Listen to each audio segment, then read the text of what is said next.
time, we all have 24 hours in the day. So what are you doing with your time? Do you have a TV? Do you own an Xbox? Why? What do you want to do? You want to sit around playing video games, watching TV, watching Netflix, watching Crave, whatever? Or do you want to do some business?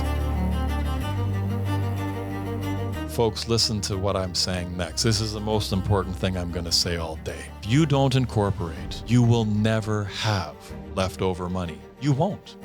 The reason people have leftover money is because they have incorporated.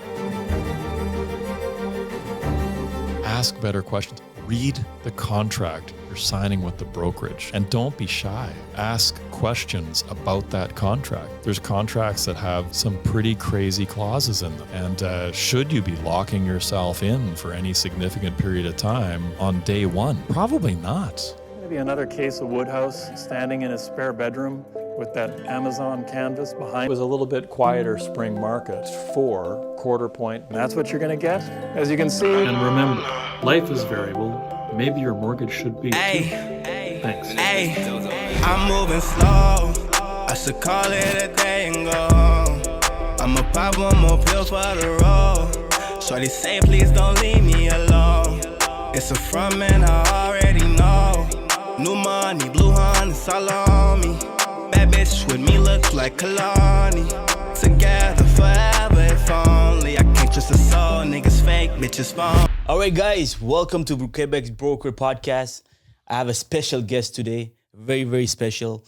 His name is Dustan Woodhouse. He comes from Vancouver, so a long way from Montreal. Dustan, thank you so much for being here with me. It's a pleasure to have you. Hey, thank you. And you kept saying, come to Montreal, come to Montreal. I'll come to Vancouver, you said a couple times. I'll come to Vancouver. And I'm like, we can do this by Zoom. But here we are in person, and it's great. It's good to be here. Listen, you're a special dude, special person. Wow. I need to do it in person. You know, guys like you we have to do it in person. That's why I was keeping insisting to do it in person. Thank you for taking the time to do it with me. I know you have a flight in maybe 2 hours, 3 hours. We're good. We have time. Perfect. Hey, Dustan, please introduce yourself to those who don't know you. Sure. So, I mean, at the moment, and probably for several years to come, with any luck, I'm the president of Mortgage Architects. But that's 4 years or so now that I've been doing this. Prior to that, 2008 to 2018, brokering, day-to-day brokering, the face, the voice of 1,695 funded files. I had one amazing underwriter, Angela. Angela was behind the scenes interacting with the lender. And together, as I say, about 775 million. It really bothers me that I didn't stick it out for another 2 years and hit $1 billion. So I have a nice round number. But it is what it is. I wound up writing a couple of books, and I had no idea that when I wrote the books, then suddenly people would say, hey, can you come and speak to this group and come and speak? So then I started flying around and speaking, and it just sort of evolved where the opportunity arose to, as I say, take the role as president of Mortgage Architects, and it's been an interesting ride. It's very interesting that you're very passionate about mortgage brokering, and you decided to leave the brokering side, the processing side of the business, and helping other brokers. And why is that, Dustan? I think that what puts fuel in my tank is when I get an email back from somebody 6 months, a year, sometimes 2 or 3 years later, after a workshop or a presentation of some kind, and they say something like, "Hey, I heard you speak at such and such, or I read this chapter, and I took away from it, and I applied this one thing, and this one thing has changed my business, it's changed my life," and I think everybody has so many things in common, even though we don't think we do. And a lot of those things we have in common are the fears and the beliefs that we're not good enough. And you are good enough. You're good enough. I'm good enough. I have to remind myself sometimes, because even I don't like to really give a big intro about, writing books or brokering or anything, because I think, it's no big deal. And I try to say to people all the time, you are a big deal. Just last night, I had a wonderful conversation with a broker, and she's very upset because, she only funded 17 million and she knows she could do more. I'm like, 17 million is amazing. Like you're 50% above the median production of a broker in the country. You're 50% above average, and 50. 50. That's crazy. Yeah. And my apologies. I'm in Quebec. We're doing this interview en anglais because my français c'est très mal. Un peu français. Yeah. My goal is to do more English content because I have an English audience also. Well, I do speak broker fluently. That's what we want. Right? This Everyone is my line. I speak broker fluently. And the way I got to know you is through I love mortgage brokering. I don't know if I'm pretty sure you don't remember, but I was one of the questionnaires. Like there's sometimes Scott, you decide to like bring questions from people, and I ask you a question, and the question was selected, and you actually responded to that question. Do you remember what your question was? Yes, I do. What was it? Let's see if my answer is still the same. So basically, I asked that's before coming to the brokers world. I was studying at the time, and I was like figuring out like what is the best way to start. And the question was, with the alternative brokers that are coming in, like Rocket Mortgage in that time, and they were very, very big in the States. And I asked you, how do you feel about Rocket Mortgage? And do you think that they will come here? And when they do, will we have enough market? Are we in trouble? Mm-hmm. And he actually responded to that, and I was really happy. Like I was super happy when I heard that. I suspect my response has not changed at all. Okay, let's see it. Well, what's your answer to that? Look, but there's more now. There's more than Rocket Mortgage. There are different companies that have the same model or some kind of same model. There is, and of course, the technology is always changing and evolving, and the technology is amazing. We were doing the mastermind sessions this week. I mean, that's what I'm here in Montreal for. And we did 7 sessions of 8 to 10 brokers around the table sharing ideas.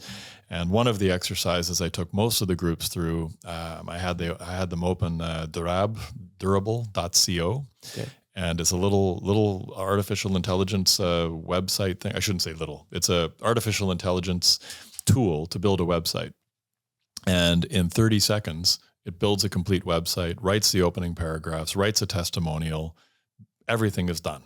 It's incredible technology. So technology, clearly, it's moving at this, continually faster and faster pace. But to insert technology and replace a mortgage broker, it's not yet possible. We could get there at some point, but 5 years ago, there was a prominent individual in our industry who made a statement in front of an audience of about 900 people that 5 years from now, so today, 50% of you will be removed from this business. At that time, 5 years ago, we had 16,000 brokers in Canada. 5 years later, was he right? Do we have 8,000 now? No, we have 27,000 brokers in Canada. That's crazy.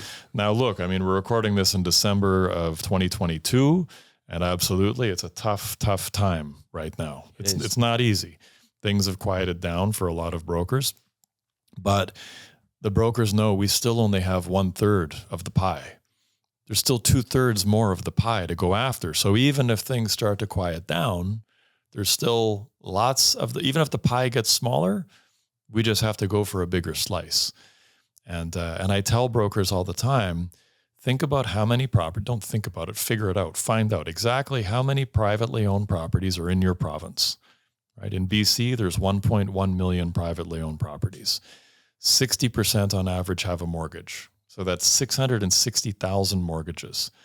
So every year, there's at least 130,000 or so transactions just from renewals alone. So even if there were no purchases, no refinances, no equity takeouts, you just had renewals alone. In BC, there's more than 10,000 transactions a month just from that. And of course, there are purchases, there are equity takeouts, there are refinances. So there's more like 25,000 transactions per month. And how many do you need to have a good year? Yeah. 50, 100, 150, 200, depends on the province you're in. 50 in one province is 200 transactions in another province. I understand that. But the opportunity, the potential is still there. And the technology piece, as I say, there's this AI that is building websites, writing blog posts, writing emails. And you were actually it's incredible. You were actually showing it, like sure. You were actually showing it, and it took pretty much under a minute to build a minute, website. Right. There was testimonials also. Yeah, that's crazy. Like you guys could do the exercise. Like you go to durable.ai, durable.co. I'm sorry. Yeah. And you could what you have to do exactly? You have to like it was like 3 steps. 3 steps. Yeah. Crazy. So what's your pick a profession and boom, boom, boom. Crazy. But that doesn't replace what we do, because what we do is we give clients certainty, right? You're a first-time home buyer, you're unsure about everything. And to just have a pure online experience getting mortgage financing, or even purchasing a home. So for realtors, same concerns. Realtors are like, are we going to get, taken out by technology?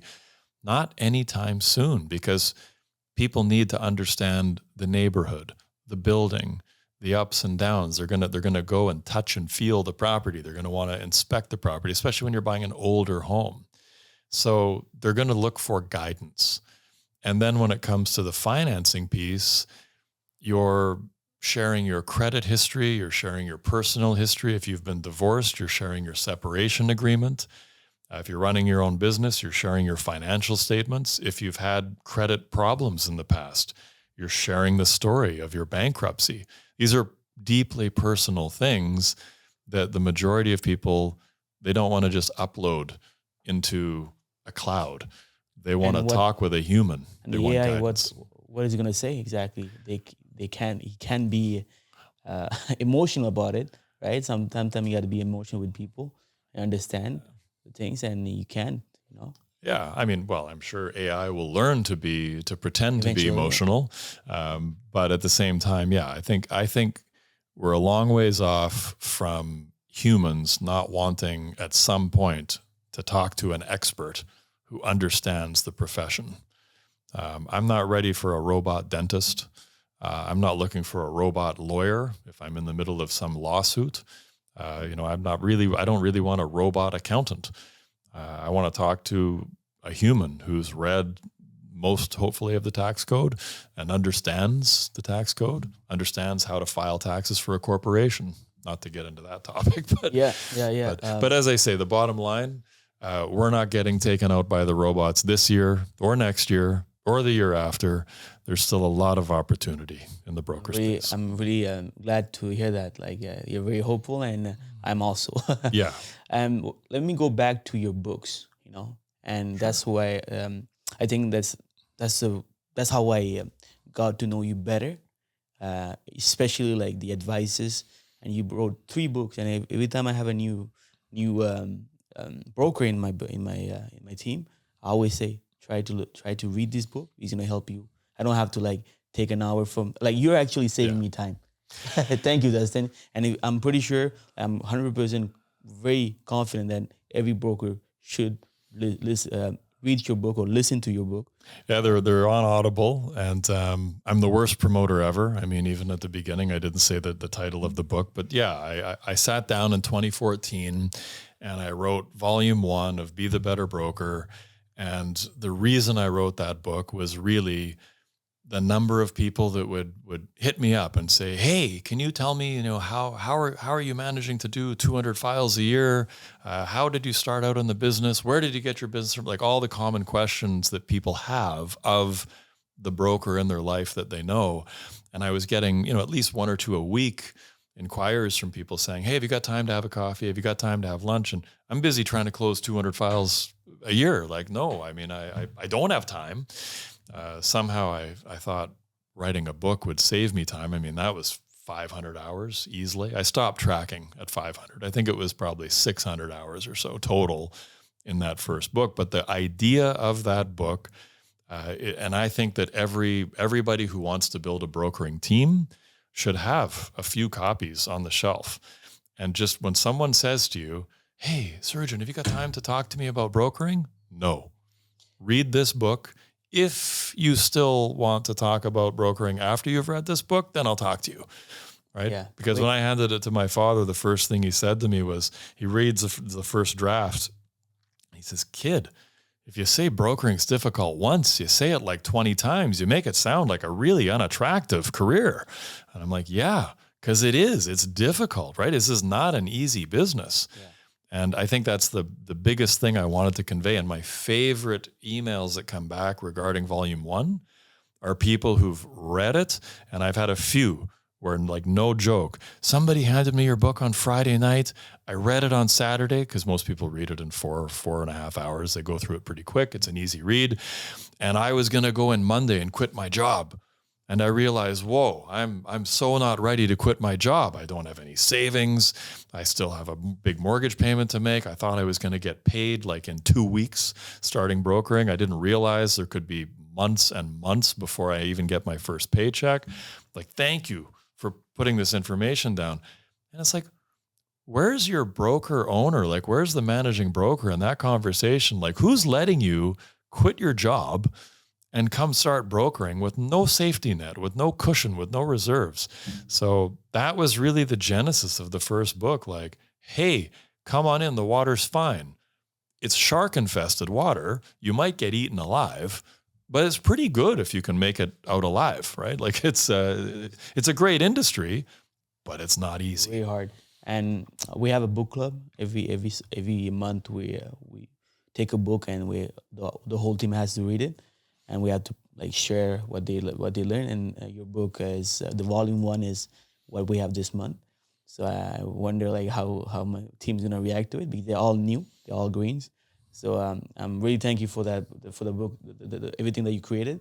For those who don't know, like, what's the volume 1, what's the volume 2, 3, and you have a new book that is there is a fourth one. There's a fourth one. Can you please explain to us like what's who needs the volume 1, 2, 3, and the last one? So I do get people 25 years in the business who read volume 1 because it turned up somewhere, and then they pick it up and they just kind of power through it because it's an easy read, as I'm told. And they say, this was really helpful. Like, some very basic, just good reminders. Yeah. The foundations of what this business takes. We tend to forget some stuff, like that we used to do, but after a couple of years, we tend to forget them.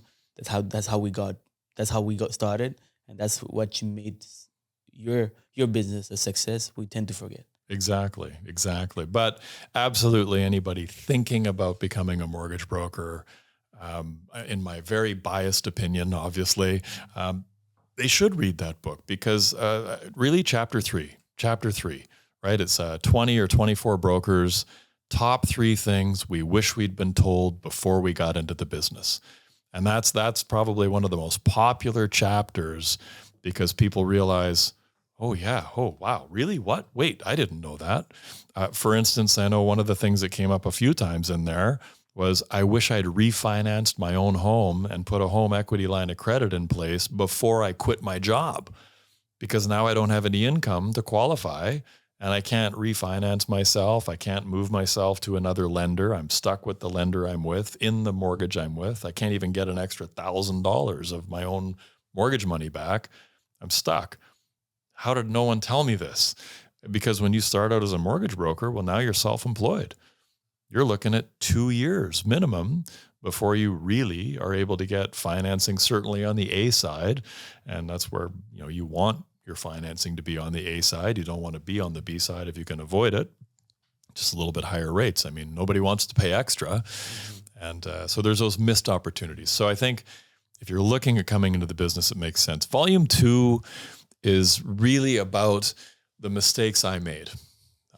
I'm like a lot of brokers, again, doesn't matter whether you're brand new or you're in the business 20 years, brokers read volume 2.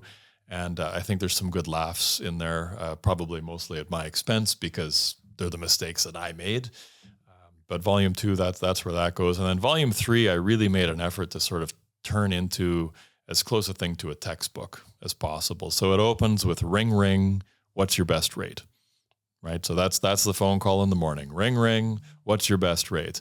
And then it ends with file complete. And it's everything in between. So what is the scripting? What am I saying to this client who's just phoned me and said, what's my best rate? And so it takes you through a script there to avoid getting into a conversation about rate. Because if you're talking about rate, you're going to lose, because every single broker can beat every single broker's rate. This is a downward spiral. You tell me you've got 555. I've got 545. Now you've got 535. Now I've got 525. It's like an auctioneer in reverse, right? And now we're down to 499 because I know a bank as of today that I can get rate discretion with. I can get 499 on a 5-year fixed. So, but then you're going to say, oh yeah, but over here I could buy it down. I could get 484. And then once you hit the bottom of the rate buy downs, if that's the game you're playing, I can kick back $250. I'll cover your appraisal. I can kick back $250 for the appraisal, and I'll cover the legal fees. And I mean, you can chase the bottom. So when someone says, what's your best rate? You can never answer that with a rate, because if you do, you're done. You get beat. You get beat every single time. You have to answer that question with another question. Now, of all those years of experience, right? Though you saw many of successful brokers in your career, and those who are succeeding, I'm 100% sure they're now in the rated business. No. None of them. The top producers to this day will tell you that they take an entire application from a client a referral, they phone in, they have a conversation, they build the entire application, sometimes right on that phone call, that opening call. They build the plan, they know where they're going, everything's sorted out, and they haven't even spoken about rate with the client at all. They hang up the phone and they get into motion, and they still haven't given the client a rate. Hey, that's my business. And it sounds impossible at first though, doesn't it? Like if on your first day I said to you, you're gonna be a mortgage broker that doesn't talk about rate, you'd have been, how? Mm-hmm. That's a whole skill to acquire. And if I think of it, I'm in the private sector. I specialize in private lending and B-lending. And our rates are higher, much higher in the private side. And guess what? Neither do I. Like, I don't talk about rates until maybe at the end of the conversation, and because I'm talking about solutions, because those people are coming in for solutions. Yeah, people don't need a rate. People need the money. They need the financing. And people don't make a rate every month. They make a payment every month. So how much money do you need? Can we get you the amount of money you need? That's the first question, not rate. And then, is the payment going to work? So you need X amount of dollars. I can only get you X amount of dollars through this lender or that lender. Even on the A side, if your client owns more than one property and you get into rental offsets and rental add backs, I had an application scenario set up in our mortgage planner app, and looking through it from the lenders, not changing the income, not changing credit or income or anything else, just looking at the range of lenders' calculations around rental income. When you add that second or third door and that rental income, the approval amount for, I think we used $120,000 as income, and then it was, I believe, one extra property with a $2,500 rental income. The approved mortgage amount for them to go buy the next property, the range was between $550,000 and $800,000, depending on which lender we took them to. That is a massive range, $250,000 of available money to you, depending on which lender I take you to. And all in between. There was like 12 different lenders all in between those $2 amounts. And that's the reality of our business, is understanding all of those nuances of every single lender. And those things are changing all the time. I'm not going to name any lenders in this, but like as an example, there's a lender right now who has introduced a policy where, let's say it's a 300-month amortization, and the client has $300,000 in liquid capital, so ideally cash. Let's just say it's sitting in a bank, a $300,000 deposit. This lender will add $1,000 per month to the income. They take the amortization, the cash in the bank, they do the division. So if the person had $600,000 and it was a 300-month amortization with $600,000, they'd add $2,000 of income. Even though it's not right income. now? Right now, that exists. And in Quebec also? It doesn't exist in Quebec. Come on. Maybe. But here's the thing. It might. It might, yeah. Right? Because lenders are constantly introducing new policies. We have 40 years now. We just came in. 40-year amortizations in the popping B-side, up with different lenders. That's right. Yeah. That's great. And then what about the disease brokering? So the fourth book I wrote, it's short. The goal was just like a short, punchy collection of lessons I've learned through life and business. And you don't, I think, need to be focused in mortgage brokering to read that. I think if you're in sales of some kind, if you're an insurance broker, a real estate agent, I think all of the rules in there, all of the stories in there would resonate and would apply. So yeah, like I say, it's kind of 30 plus years of life experience and 30 plus years of 80-hour work week business focused experience. If a broker is listening to this and he's like maybe a 40 million, 50 million guy, and he's looking to like read one of your book, what would be the best book for him? Well, I mean, again, I'll give you the biased answer. If you're 40 or 50 million, you probably don't have time to read anything. So you're probably going to Audible and you're probably listening to them. And if you're going to listen to one, why not listen to them all? I mean, honestly, there's things in every single book that will help any producing broker. There's no question. That is true. I mean, it's 250,000. It's okay. It's 250,000 words on brokering. You'd think there wouldn't even be an interview to give here. Like, surely I've said everything about brokering there is to say, but this is the challenge with brokering. There's probably 1 million plus words that we could cover on the topic, and we still haven't scratched the surface. And that's one of the reasons I do this podcast, because every interview, every guest I get, I'm always learning something new, and I always share with the audience. And I've been doing this for almost 2 years now, and my business has 10x from the day I started, because I'm always having interesting conversation with those people, and usually the people I interview them, they are big players in the game, and there's always something. And what you've done is brilliant. Like, you've started a podcast and started interviewing people, and people are like myself, like, yeah, hey, you know what? I'll take the 6 o'clock flight tonight instead of the 12 o'clock flight and make some extra time. I'm in town. You've got the podcast. You got the studio set up. You got the crew that's going to come in on the weekend. Thanks, guys. Let's do this.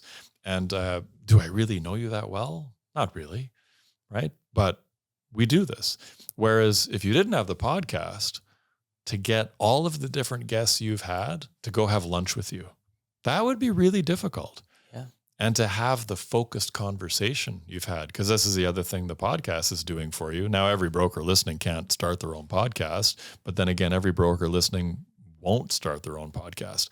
But I guarantee there's at least 1 or 2 other brokers out there listening who are thinking about it. And you could start a podcast. You could start a podcast focused on realtors, and just a realtor and a broker having a conversation about, why does a realtor think this is what's happening when really on this other side, here's what's happening? And then why does a mortgage broker think this is why a realtor wants this certain thing to happen a certain way? Like, realtors and brokers don't communicate nearly enough. Let's talk about realtors, right? So in the West Canada, Vancouver, Ontario, what I heard is that you guys work much in common. Like you guys work. We work with. Exactly. Not against. Against, exactly. But in Quebec, it's much different. Now, right? Let me qualify that. I mean, that's not 100% the case. There is lots of friction, really, between brokers and realtors. It's not. We're not all holding hands and singing "Kumbaya" together. I mean, it's not perfect. It's not perfect. But top producing brokers, top producing realtors tend to have a very similar mindset. And yes, outside of Quebec, where realtors don't receive the same compensation from banks, or where even when it's offered, it just hasn't got the traction. Does banks give compensation? They try. They try? They do try, but the realtors are more concerned about the client closing on time. I don't think anybody in this equation is concerned about their commission, really. Not really. I mean, you are, but you aren't. What you're most concerned about, whether you're a mortgage broker, whether you're the realtor, is you're concerned about your reputation. That's what you're concerned about. Reputation. You would give up your commission in the 11th hour when everything is going sideways and it looks like it's not going to close, and those clients aren't going to get that home that they thought they were going to get, and the referral partner is going to hear about it, and you're going to lose the clients, you're going to lose the referral partner relationship. You'd give up your commission just to hold everything together. You would in that moment. And there's people listening that know exactly the moment I'm talking about. Usually within 24, 48 hours of close, something dramatic is happening. It looks like it might not close. The last thing you care about is your commission. Unless you're in year 1 or 2, you might really care about the commission. But certainly as you start to get a bit of momentum, and frankly, even in year 1 or 2, even if it's your very first mortgage, you're still really not that concerned about the commission. You're concerned about looking like you know what you're doing. And you're concerned about those clients having good things to say about you, because we all know the real way you build a business, whether you're a realtor or a broker, is referral, referral, referral. That's the easiest way to build a long-term successful business. So I always like to say, I think that no matter what province you're in, ultimately the number one concern is the reputation. But I understand in Quebec, you do have a lot of compensation flowing to realtors, a lot of realtors used to that compensation flowing to them, and that's a factor. So it is a little different. So to your point, I mean, outside of Quebec, you do find, I think, a lot more examples of a top producing broker and a top producing realtor having a conversation along the lines of, hey, you're awesome at what you do. I'm awesome at what I do. So how about we work together, and together we'll just make each other look awesome. You'll make me look good when I refer clients to you. I'll make you look good when you refer clients to me. You'll get paid a lot of money doing what you do. I'll get paid a lot of money doing what I do. So we don't even need to talk about the money, because we both, you're closing 50 ends and I'm closing 150, 200 files. We're both winning. Everything's good. And nobody talks about the money. That's, I think, more common outside of Quebec that's what I've gotten educated on this week. Mm-hmm. And I think that you have to also acknowledge that everybody buys business somehow. Yeah. In my own experience, through the 1,695 mortgages that I funded, I was the face and the voice of during my brokering time. I paid for almost every single appraisal. When I say almost every, I mean like 99% of appraisals. So that was a flat fee deal. I won't get into the dollar amounts because it's old news, but I had a special flat fee deal because I was sending that appraisal firm 100 plus files. And that was also at a time sort of before the appraisal management companies came in. So it was easier to direct files directly or direct the appraisals directly to that one specific appraisal firm. So I recognize things have changed. But my point is I was injecting, let's say, $500 into every file between the appraisal and a legal fee credit. So every file I'm putting, now that's, mind you, that's funded files. So I wasn't spending it on marketing, hoping something would come back. I was putting it into the process, and no client cares that I did any of that. Not really. They don't see a credit somewhere. I never told them that I even paid for it. It was all about making the experience smooth. That's what I wanted. I wanted them not to have that back and forth with the appraisal firm, trying to get the credit card, trying to schedule everything in. We just kept it moving super fast. The appraiser would just phone, I'm calling on behalf of Dustan Woodhouse's office. We'd like to come in and appraise your property as soon as possible. When would work for you? Super simple. And always let your clients know the appraisal firm is going to be calling them. So remind your clients, you're probably going to see a random number or an appraisal firm name pop up on your cell phone. Please answer that call. Yeah. Don't let it go to voicemail. Don't ignore the message for a week, because that slows everything down. That's what it's called service, right? Yeah. Good service. And in the private meeting we had, this person who was talking about notary, where he always send the information to notary, because here as a mortgage broker we don't have to do that part. No. But if you do it, right? So just for people to understand, when everything is settled and the file has to go to the notary, it's the bank job is to send everything to the bank job is to send the information to the notary. But the broker is actually done with the transaction. But not really. Not really. And some brokers, what they do, and the good ones, they also send the information to the required information because we already have it, like a piece of identification, all those stuff. So what happened when you do that, like notaries appreciate the fact that you're actually sending those information. So then let's say that the file is not really looking good or they have much job to do or it's a virtual bank, they are talking shit about the bank because, like it's much more documentation for them. But because you're doing that, they tend to like you more, and maybe they're not gonna have those conversations with the client because you're actually simplifying the process. So that's something to add in. Anything to say about that, Dustin? Yeah, absolutely. And I mean, to wrap up the last point, just to be clear, I don't fundamentally have a problem when the routine, when it's standard that you're kicking back something to a broker. Or to a realtor. I don't fundamentally have a problem with that because, I mean, ultimately you're getting that client and that client becomes your client and that client becomes your referring client. If you do a great job, if you run the ball all the way to the end zone and score the touchdown, for the client, then you're good. And you're carrying the ball for the client.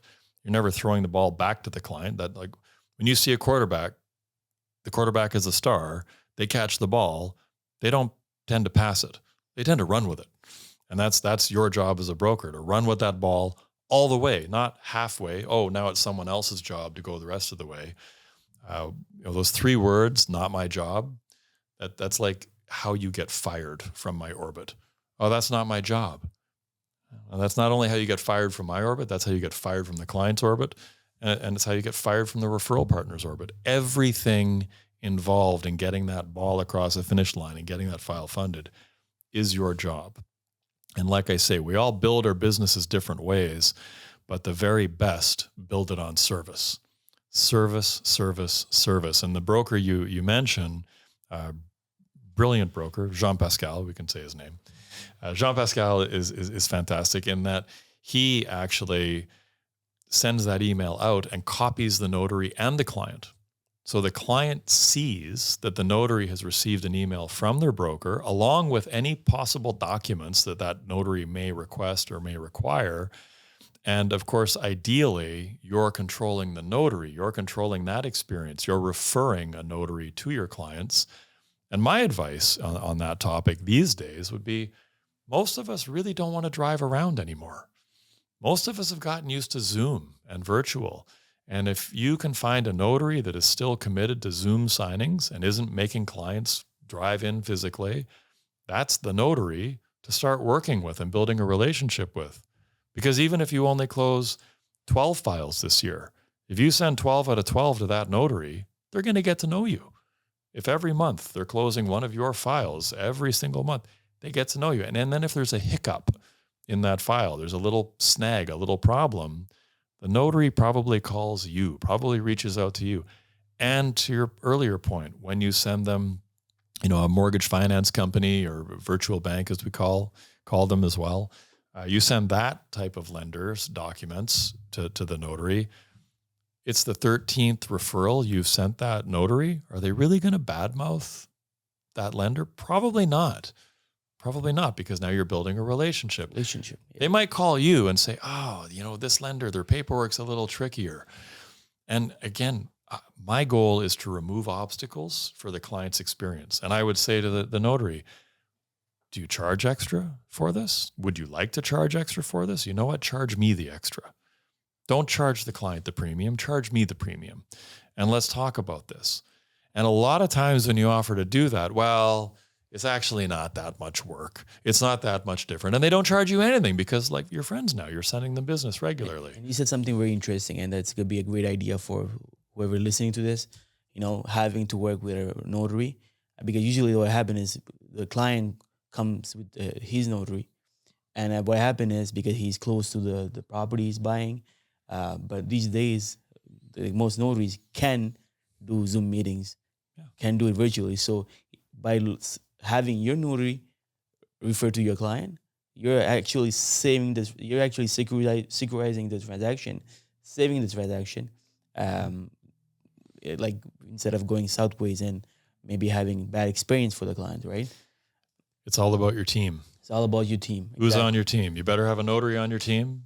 Ideally you've got an appraiser on your team. All the way around. You want to have somebody on your team. I never like to refer home inspectors out. I didn't like to do that because, look, our lenders for the most part never want to see the home inspection. I don't want to see the home inspection. I don't want to know anything about the home inspection, but I want you to go get one. But at the same time, I also don't want 2 years later something to go wrong that the client feels like should have been discovered in the home inspection. And because I referred the home inspector to the client, now I'm wearing it. Your home inspector, wait, I don't own this home inspector, but that's how that sentence will go. Your home inspector failed to blah, blah, blah, blah, blah. And what they're really saying is you failed. Mm-hmm. So this is the other thing. You need to be very cautious who you refer out. I've got a great contractor. I've got a great flooring guy. I've got a great this, that, the other thing. You've got to be very careful who you are referring, because the standard of care that most mortgage brokers, especially the type of broker that will listen to this podcast, the AAA personality, the one that's hyper competitive, the one that wants to win, the one that's going to deliver next level service, most of you will find that around you it's difficult to find other people who deliver that level of service. And so when you refer a house painter, or it doesn't matter, pick the trade, are they going to operate with your clients at the level you operate with? Probably not. Probably not. And now they're a reflection of you. We used to send house cleaners out. At the end of every session, end of every file, I should say, on a purchase. And we would offer a house cleaner to clean your old home that you're moving out of, or a house cleaner to arrive and clean the new home. When you say we, I say we a lot. I mean, because the realtor or the mortgage broker? No, I say we, meaning Angela and myself, my underwriter. Okay. And so that's a service you give to your clients. We gave our clients this as a closing gift, right? Wow. Like some people give a cutting board or whatever. But, people remember how you made them feel. And how much does it cost? Like $50, $100? $100, $150. That's crazy. And it was a cool closing gift. But wait. Okay, I'm excited. Because I'm gonna take the excitement down. Oh, really? Okay. Keep in mind, when you send house cleaners to clean someone's home, one, they may not clean it to the standard that person would have cleaned it to. So you fail to impress them. Two, you've just sent $20, $25, $30 an hour people who you may not even have met these clients in person. And now these clients are meeting the cleaners in person. And the cleaners are a reflection of you because they're a referral from you and they're a service you're providing. And if the cleaners are rude, if they make ignorant remarks, if they're insulting, and these are true story words I'm using, it can blow up in your face. I had my client in tears. I can't believe how rude the cleaner was. And it got racial. Did you stop? It was unbelievable. It was, and there was no white people involved.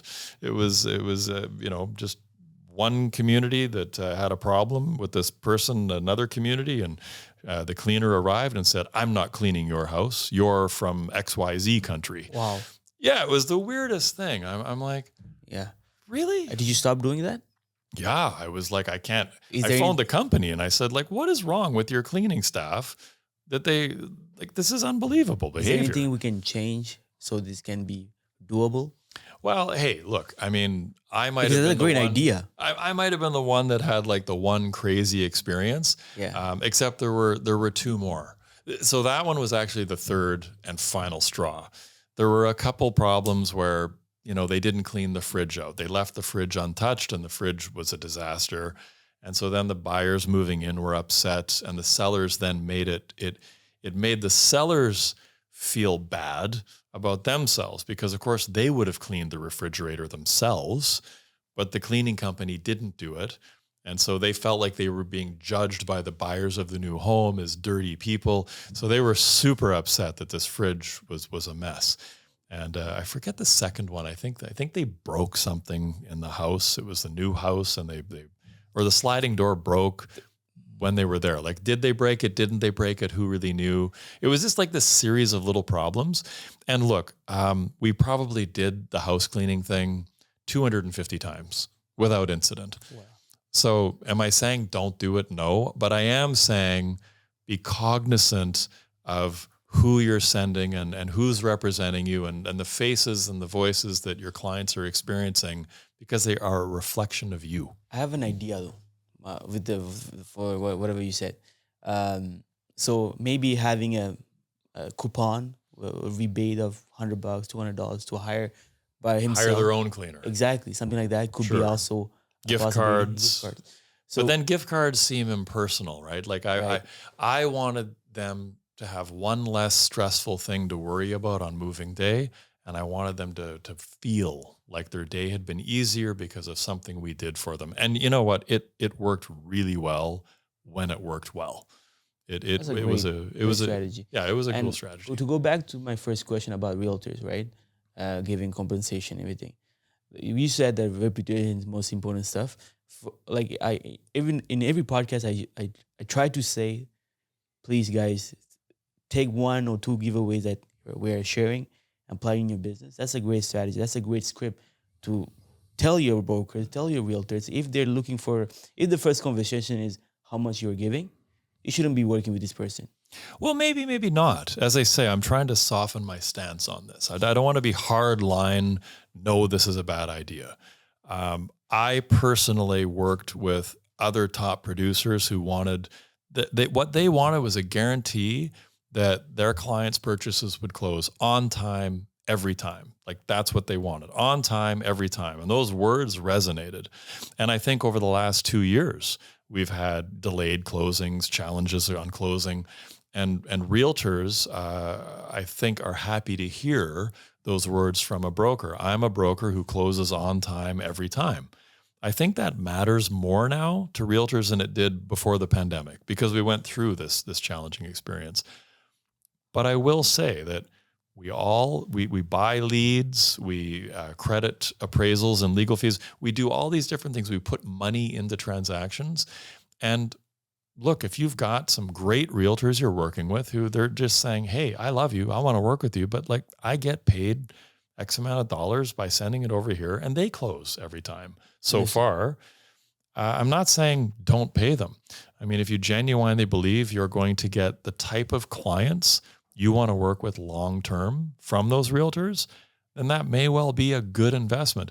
And this is really reflective of a conversation I had around 11 o'clock last night at our holiday party, because no, I'm not on the dance floor. Where am I? I'm outside the dancing area. I was in the dance floor. Good for you, man. Good for you, right? Vodka told me I was a good dancer, but vodka's been out of my life for 8 years, and so dancing's been out of my life for 8 years. I should probably take some lessons and get out there and have some fun again. But for now, my idea of fun is sitting outside in the lounge chairs talking about brokering. And so there we were, and he was explaining why he's building his book of business around realtors who he pays. And he made a very good point. He said, on average, he gets at least 2 more referrals from each client. So 1 client equals 3 clients. And those 3 clients are going to be repeat business because he's staying in touch with that database. So what is the lifetime value? What's the lifetime value of your client? And there's a lot of brokers that go through life without ever calling their database, without ever sending an email to their database. Like, once they're funded and done, they're dead to them. They don't even think of them again. It's crazy. It's crazy. Like, these people gave you their most intimate personal details. I mean, how many people have you shared your social insurance number with in your life? Right. Not many. Mm-hmm. How many people do we share our net worth with? How much money we make with? Not many. To think that I want to go out and reshare all that data with somebody new 3 years, 4 years, 5 years from now is crazy. I don't want to do that. I want to work with you again, but I've kind of forgotten who you are, because you never call me. You never send me an email. You're never in touch. I mean, you got to stay in touch. I have, like, just for what you said about compensation, I'm not against it. I do give a compensation for one of my best partners, but I hate it when it's the first conversation. The first things they say, Absolutely. if it comes at the end, that's fine. But I feel like I'm more tend to go with the realtors who are more focused on delivering the product, more focused on getting the results. And at the end, like, hey, do you give anything? Yeah, of course I can give you anything. I can give you something. And for referrals, right? What's the best strategy that you heard from brokers or brokers that they do to get better business with the database? Because usually, like, that's our biggest concern for brokers. We don't have time, to call our existing client. That's what they tell. That's what they actually tell you. What's the best strategy you got? Well, I mean, time, we all have 24 hours in the day. So what are you doing with your time? Do you have a TV? Do you own an Xbox? Why? What do you want to do? You want to sit around playing video games, watching TV, watching Netflix, watching Crave, whatever? Or do you want to do some business? Like, what's important to you in life right now? Advancing your net worth, increasing your income, or staying up on the latest Game of Thrones spinoff or whatever? I don't even know if there's spinoffs. There must be, maybe. I don't know. I don't listen to it. I canceled Netflix. I canceled Crave. You don't have a TV. I haven't had cable in 25 years. I sold my TV. Where my TV used to hang on the wall, now a bicycle hangs on the wall. And if I flop down on the couch and turn my head to the spot where the TV was, there's a bike hanging there. I should get off my ass. I should grab the bike and I should go pedal the bike somewhere. That's what should be happening. Okay, maybe you need snowshoes in some parts of Canada for part of the year, not a bike. But really, what do I want to be doing with my time? I don't want to be sitting still doing nothing. I want to be moving. So if I'm not doing business, I want to be breaking a sweat. That's where I'm at. And I think everybody has different priorities, and that's fine. But to say that you don't have time to make 3 outbound calls a day, which is 15 a week, which is 60 a month, which is 720 a year. That's a lot of calls.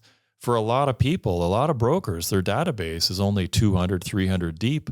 That's phoning every single person in your database 2 or 3 times a year and asking, but what do I say? 2 simple questions. Surgeon, how are you, man? How are you? You're good? Are you good? Yeah, I'm good. Good. Yeah. Cool. Is there anything I can do to help you? Right. And there was something you wanted me to do for you. It's crazy. Sometimes you call a client. And here I am. Yeah, exactly. Sometimes you call a client, you actually ask the question, and the guy, it's a good thing that you call me and I have a question about mortgage. And I was just thinking of you, but they weren't going to call you. So many missed opportunities by not calling. 3, it's a great number, right? So 3, it's not too much. Yeah. And you could pretty much do it. And that's something I took away from our private meeting where we were talking about like strategy and everything. And sometimes we tend to forget like what we used to do in the beginning to make this work. And now with that, we are so busy, we tend to forget. Yeah. Yeah. The basics. I mean, the basics. And, one of the brokers in one of the other groups, they made the comment that they work a whopping 6 hours a day, 5 days a week. That's their schedule, very structured. 6 hours per day, 5 days a week. They send 150 emails into their database every week. They make 20 outbound calls, so 5 per day, to their database every week. I'm taking notes right now. And they closed 188 files last year, working 30 hours a week, sending 150 emails a week, phoning 20 clients a week. And they're hyper efficient. They have obviously some staff assisting them. But that's crazy. That's their life structure. That's crazy. Like to think that we have to work more to get that result. Well, I mean, in the early days, the analogy I use all the time with brand new brokers, I say, you're sitting in the captain's chair of a 747 and you've got the throttles down to the max. You're going. The engines are redlined. You're going down the runway and there's really tall trees at the end of that runway. And if you let off that throttle, if you ease up in your first year and you take too much of a break, or you say no to this opportunity or no to that opportunity, you're not going to get liftoff. You're going to hit those trees. So you've got to put all your effort in my opinion. And that might be, depending on who you are and what your life is structured, that might be 6 hours. That might be all you have. You're not going to close 188 files in your first year putting 6 hours in, right? Because once that plane gets liftoff, then what does the pilot do? They pull the throttles back. They ease up because now they're on cruise. And that's 5 years, 10 years in the business.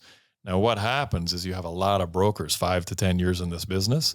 They kind of fell asleep in the cockpit, leaning over the throttles, and they're still going full blast. And my apologies. We did have a timer set, but that's okay. We got time. We got time. They fall asleep on the throttles and they keep going, and it's great. They go 10 million, 20 million, 40 million, 60 million, 80 million, 100 million. And they never learn how to say no. They never learn how to back off on the throttles. They never learn how to ease up. And they wind up in mastermind groups looking for the answers.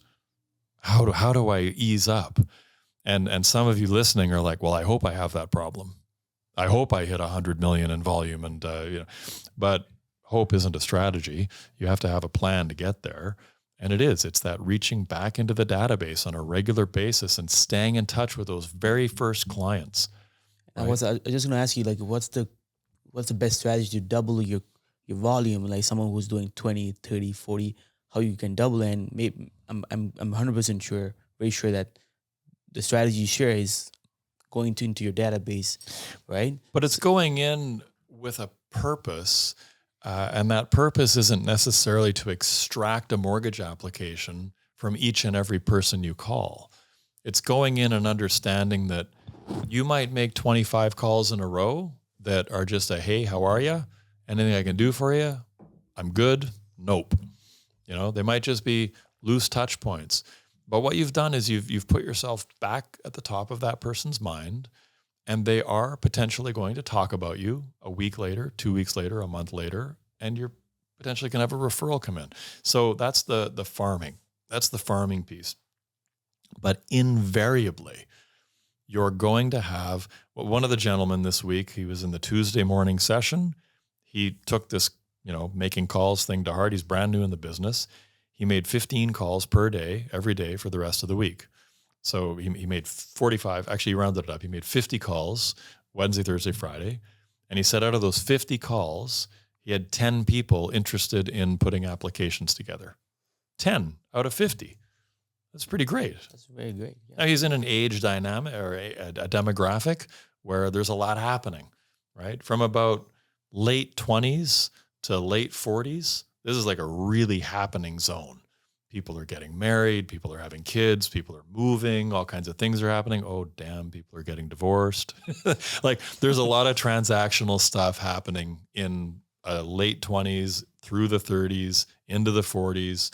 And then it calms down a little bit more. And of course, you tend to wind up working in the early days with people in your demographic, because it is people that, your kids go to school with. So you're seeing them at different kids functions. It's people that maybe you worked with at the past company, and a whole bunch of you are kind of in that same age bracket. So that is a sweet spot to be. The 21-year-old who's listening to this, the 65-year-old who's listening to this, it's a little trickier because you don't have as many people in your demographic buying at this point. But that doesn't mean you can't leverage your youthful energy of a 21-year-old and just power dial. Call. Be that broker that calls 80 realtors a day. You will get business. You will. There's just no way you won't. I mean, it is a numbers game in that regard. Or if you're a 65-year-old, okay, you don't have the energy. You're not calling 80 realtors a day. That's not happening. I shouldn't say that. There is a 65-year-old out there who would. But if you're 65 and you're starting a new career because you got the pension, but you're bored, you didn't want to go to the golf course, you want to have another career, and you're starting in brokering, and there are a few actually. Okay, you leverage wisdom, experience. You've got so many stories of your own to tell around financing. That's crazy. So there's always an angle, right? There's always an angle. Hey Dustin, I'm very grateful for this conversation. I don't know how much more time you have. I have a couple of questions again. We're good. Perfect. What about the one of the takeaways I got from the meeting? I swear to God, everyone should attend to this meeting, but it was especially for mortgage architects and brokers. It was good. They were good sessions. Yes. I don't know if you're gonna do something like that for all the brokers from the whole Canada. You're actually thinking about this, right? Well, what I do offer, and there'd be a sort of a version of it. I mean, obviously, we were in a small group for 4 hours, and that makes for a much more intimate, frank conversation because things aren't being recorded, things aren't popping out there. You can really get pretty raw with a lot of things. You can get right down to the nitty gritty. But I do take off my mortgage architect's hats and I put my Be the Better Broker hat on once a year. They sort of let me out to do what I want with whomever I want in the mortgage broker space. And every January now I've been hosting an event called the Broker's Journey. And the details are on the BeTheBetterBroker.com website. And last year was a webinar that went 2 full days, long days, a Friday and a Saturday. 50% of people wanted it on the weekend, 50% wanted it on a weekday. I split the difference. So I did one day, Friday, the second day was Saturday. This day, due to inflation, there's a third day. The price didn't actually go up the right amount. It didn't go up 33%. I didn't do the math right. So it's a pretty good deal, I think. And there's going to be 3 full days, a Thursday, Friday, Saturday. But instead of a Zoom webinar where I'm just talking to a camera the whole time, it's going to be a Zoom meeting. So it is still virtual, but at least we'll be able to interact. There'll be Q&A, and I can put people into breakout sessions, and you can have your own groups of 8 to talk about some different products and different topics and sort things out. So yeah, that event's coming up January 12th, 13th, 14th. Everyone must be attending your webinar. I'm very confident that people are gonna have a lot of information, and they can change your numbers. Actually, you changed my number. Like I'm gonna make more than $100,000 more just with this private meeting we had. And let's talk about that because we're talking about incorporation. Well, it isn't even right. It isn't even about making more money. It's about actually retaining the money you make. Exactly. And planning for success. I'm saving that money that I was giving away. Yeah. So let's talk about incorporation because those who have big numbers, 10, 15, 20, 25, 30. Yeah. We're giving out so much money. You are, and you're choosing to give it away. Exactly. You're making the choice to pay tens of thousands of dollars extra in taxes for no good reason whatsoever. You told there was a nice phrase you said. You're actually working half of your half price. Half price. Yeah. The dollar you're making as commission, you're not actually having that in your pocket. And please, can you tell broker what's the importance of being incorporated? All right, I'm going to be really blunt here because this topic, I do struggle at this point to be anything less than blunt.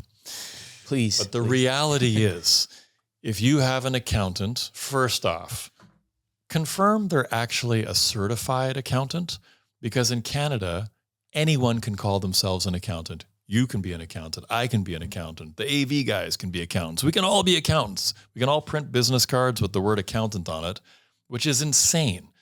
I mean, you can't do that with the word realtor, but you can do it with the word accountant. You can also do it with financial planner. You can't put certified in front of it, but you can call yourself a financial planner. You can call yourself an accountant. So there's a website in each province that you can go to check whether your accountant is actually a certified accountant. And it matters. And I'll tell you why it matters, because when you ask your accountant, which is really not the person you should be asking, but understandably people perceive that they should ask their accountant, hey, should I get incorporated? If your accountant's not actually a real accountant, pretty good odds they have no idea how to file corporate tax returns. They have no clients who are incorporated. And that's actually a better question to ask. How many of your clients are incorporated? That's the question to ask your accountant, because that's going to give you your first clue. And when that accountant says to you, none, 1, 2, you know you got a problem. You definitely, you know, you got a problem if they're not certified. You know, you have a bigger problem if none of their clients are incorporated, because that doesn't add up. That doesn't make any sense. And the answers accountants will give, which should be grounds for immediate dismissal, are this. Oh, you should only incorporate when you make $200,000 a year. You're fired. Goodbye.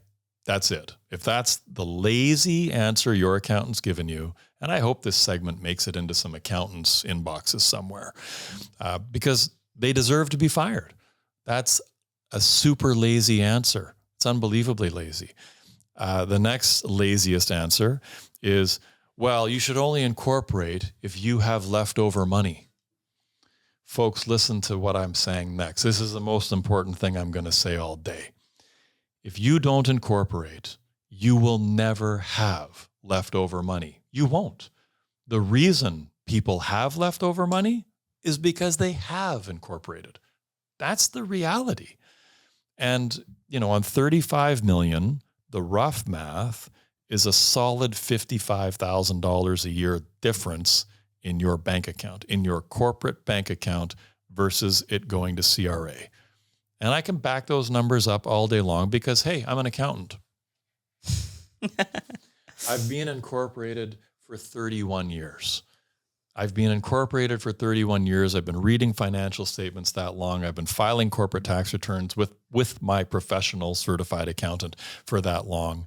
I've had phenomenal accounting advice just due to good luck, you know, being in the right place at the right time, being born into the family that was friends with the right people. So I've had incredibly good, rock solid accounting advice my whole life. So as I say, this isn't something like I just discovered last year. I mean, I've been incorporated for more than 3 decades, which is, I don't even like acknowledging I'm that old. So guys, if you're listening to this, please go see your accountant, fire them if they're not telling you to incorporate yourself. And, you know, you're actually saving a lot of money when you do, right? Even at 10 million in volume, even at $100,000 a year, all day long, you should be getting incorporated all day long. Because even at 5 million, at 7 million, at 8 million, I would be getting incorporated because I plan to win. Don't you? What are you in this business for? Are you in this business to do 4 million a year for the next 10 years? If you are, cool. Maybe you don't need to incorporate, although even then there could be a case for it. I won't get into the details, but the biggest issue is you close out last year or this year at 10 million. You should have been incorporated, but you're not. Okay. But next year you do 15 or 20 and ouch, you are now paying tens of thousands of dollars of extra in tax, because the reality is you don't need 200 grand to fund your life. I mean, that's a cool lifestyle.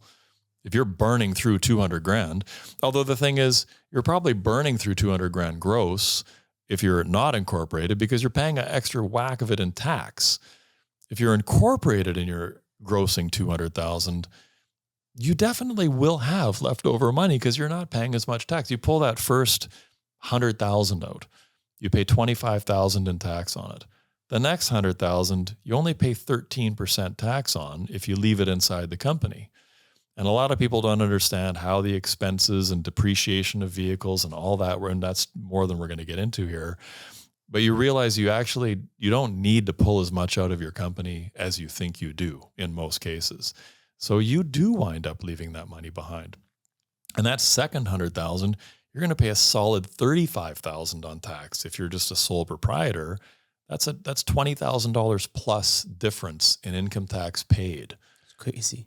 It's as I say, it's very confusing to me that people are willing to work for extra years, extra decades of their life in a profession that allows them to be incorporated, which is a gift. It's a gift. And it's a gift you're supposed to take advantage of. You're meant to, because, folks, there is no pension. There is no parental leave. Like, you're doing it for yourself. You can actually invest that money also. You know, Exactly. Buying real estate, that's what you were doing also. You are doing actually, where all the money you can invest in real estate, actually own what you're selling, you know, sell the product you own. 100%, Dustin. I'm gonna wrap it up because I know I hear you have a flight to attend, and we have this reel to do also. So I'm gonna wrap this up, and I'm pretty sure that we have to have you another time. I'll maybe fly into Vancouver. Let's do another Zoom meeting. I'll be back. There's so many questions that I couldn't go through. I love Montreal, man. I'll be back. I'll for sure be back in June. And I'm Prix doing time, baby. I'm doing. Oh, really? Okay. I'm doing this event eventually where I'm gonna have around 500 to 600 realtors and mortgage broker in one place. I would like to have you, Dustin, as a speaker. I'd love that. Perfect. It's a yes. All right, you recorded me. You got my commitment. There we go. We'll make it happen. Perfect. Yeah, I'm gonna have Dustin Woodhouse as a speaker, guys. So let's not do it in the winter, though. don't worry about it. I'll try my best. Shoulder season. Okay, perfect. Perfect. All right. Well, I have to watch this camera. So, Dustin, fast questions. You can simply answer them as quickly as possible if you want. Best book you would recommend for mortgage brokers, entrepreneurs, realtors? Best book. I'm going to give you an author instead. I'm going to say David Goggins. David Goggins. He wrote a book called Can't Hurt Me. I think his second book just dropped like a week ago. He's a marketing guy? No, he's not a marketing guy. He's a maniac. Okay. If you're like triple alpha, insane, you like everything difficult, and you just like pushing yourself. Andrew Tate style? This guy, yeah, he's next level, next level. And a lot of what he does in his personal life, you can sort of apply to the business mindset. But speaking of mindset, if you want something that's a little less crazy, a little less alpha, a book called Mindset by Carol Dweck. It's a phenomenal book. If you don't have a positive mindset, this book will help you acquire one. If you have a positive mindset, this book will make you feel better, even better about having your positive mindset. So it's a win-win no matter where you fall on that spectrum of optimistic, pessimistic. It's a great book. Actually, I needed this book, not for myself. I have a positive mindset, but I have a friend that maybe should need this book. So thank you. Yeah, the world's awesome. The world's a wonderful place. I mean, yes, I know there's a pandemic. Yes, I know there's a war. I know there's all kinds of things happening. But at the end of the day, for most of us, our lives are, if you're listening to this, our lives are pretty freaking great. Like the worst day in Canada is still better than the best day just about anywhere else. I can preach that. I'm from Sri Lanka, and I came here when I was 8 years old because we were living in a civil war. And sometimes I go back to my country these days and actually see the opportunities they have, the life they have, and we're so lucky to be here in Canada. It's a gift. So taxes, winter, whatever, winter changing, winter tires, it's not a problem, guys. It's not a problem. No. You know, we don't know what a hard life is. There's people that are really struggling, and people will kill to have our citizenship that we have. Yep. Canada is a great country. Last question. Two more questions. What's the best quote that tells more about yourself? I spent $12,000 to get this quote just recently. So this is a $12,000 quote, guys. Smart people have better answers. Geniuses ask better questions. That's Keith Cunningham. Keith Cunningham was the rich dad from the book Rich Dad, Poor Dad, which if you're old like me, you'll know the book I'm talking about. I'm not going to recommend that book. It's an ancient book. But Keith Cunningham has written several books, also worth looking up. But that quote just says it all. Rich Dad, Poor Dad, isn't it written by Robert Kiyosaki? That's Kiyosaki. But the rich dad in that book, the avatar for that rich dad was Keith Cunningham. Okay. So that's who it's based on. And it's based on Keith Cunningham's lessons in life. And as I say, that quote, smart people have better answers, geniuses ask better questions. You write that down, you think about that over and over, and you realize we should all do a lot less telling and a lot more asking. Amazing. And if we have to go back to the young Dustin, how old am I? I don't know. Pick an age. When you started as broker. That was 36. Perfect. Okay. And you have to give him one advice. You know what? Let's change it. So when you were younger, when you started as brokering and when you started as an entrepreneur, maybe that was a couple of years ago, maybe more than that, what would be the two best advice you could give to the young Dustin? Day one brokering, I think the best piece of advice I'd give, it's hard to narrow down to one thing. I would spin off of that quote to some extent. Ask better questions. Actually, you know what? Let's run with that. Ask better questions. Read the contract you're signing with the brokerage. And don't be shy. Ask questions about that contract. There's contracts that have some pretty crazy clauses in them. And should you be locking yourself in for any significant period of time on day one? Probably not. You should probably be trying to stay a little bit flexible on day one, because are you landing in the right spot? There might be some shifting required in that first year or second year. So I'd ask better questions about the contract, and I'd ask better questions as I'm intaking applications with clients. Ask. Don't assume anything. Assume nothing. Ask. So thank you so much, guys. Thank you, Dustan. I'm pretty sure there's so many values in this podcast. I'm going to have you another time because there's so many questions we don't have the time to ask, but we will have Dustan again one more time.